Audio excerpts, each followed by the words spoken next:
Fox News Alert and NBC News firing Today Show host Matt Lauer after allegations of sexual misconduct.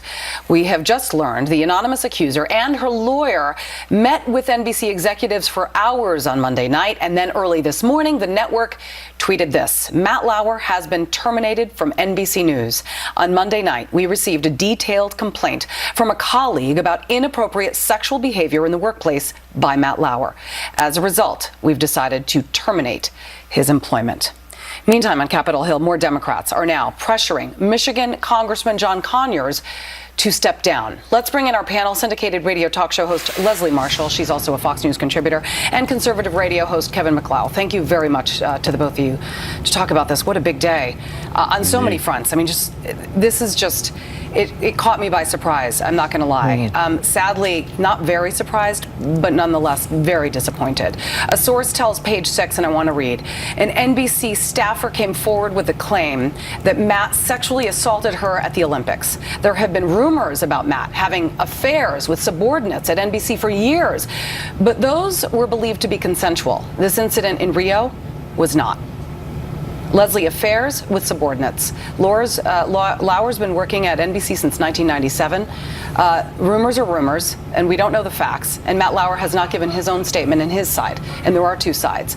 But you have to wonder, was there ever an investigation before now, Leslie?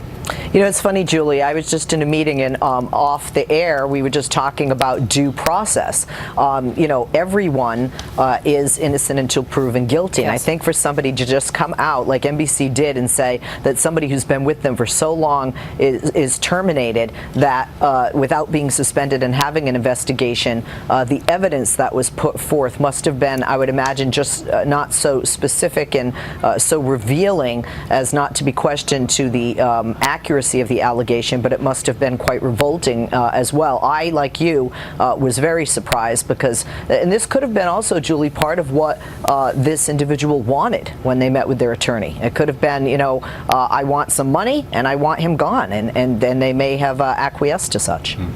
I'm thinking there's got to be evidence, physical evidence, tapes, pictures. Exactly. I mean, something very damning. You know, NBC News chairman Andy Lack revealed that it appears that this was not an isolated incident. In fact, in a statement, Lack says that this was the first complaint, however, about Lauer in his 20 years at NBC. Kevin, I get the feeling this is just the tip of the iceberg. You know, it's kind of interesting. There's a lot of talking points going around with people saying, you know, not all men are like this, and yet this headline, in some sort, has maintained the top space in the editorial of our news reporting for the last 7 weeks.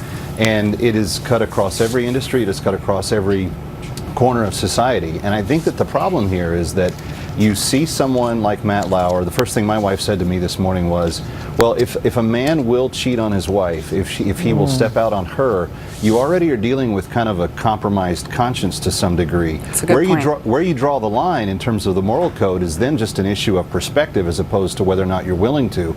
And people that are empowered in particular and entitled and have great power over others seem to feel more entitled to do this kind of thing over the longer period of time. I mean, that is true. I mean, I always say once a cheater, always a cheater, and it doesn't have to do with relationships, just in general. And when you are cheating, you feel that somehow you are empowered and that you are better than that person and you don't care and you are invincible and you are a narcissist. But Leslie, you know, for every woman who comes out and tells her story, it feels almost like me personally, a piece of me is almost, and it's hard to explain this, relieved. Since I never told my story, and I'm not about to start that right now. This isn't about my story, but there are many women out there watching right now who have their own stories that they've chosen to keep private. And I get it. It weighs heavily on all of us. But at the same time, we have to acknowledge this anonymous woman and give her credit for having the courage to come forward and tell hers. Would you agree, Leslie, this is the first time in our lifetime that harassment in the workplace is no longer tolerated? Absolutely. One of the things, Julie, and I, like you, have been the victim of this. I was saying if I named names, I could fill up a page of a magazine easily throughout not just my career, but life, daily life, walking down the street, things that have been said to us as women.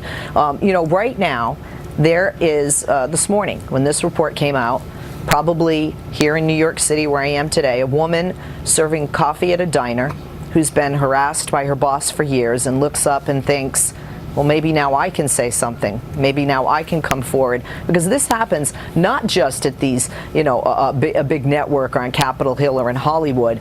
This happens, and this has been, and I've said it before, I think since Adam and Eve, tolerated. Society, in a sense, has enabled these men to continue the behavior because they have not been stopped. And that is changing, and that is a victory for women, and I hope that others will come forward. I think, quite frankly, everyone should, because these people have to be held accountable. Yeah, and I have to just say one last thing about this. This is not a question of why now are you speaking up, whether it's 5 years, 10 years, 40 years. It's not about why now. It's about no more. And that is, I think, the message that needs to be sent, that a lot of women who are coming out now after years perhaps kept silent because they wanted to protect their families. They wanted to protect their careers.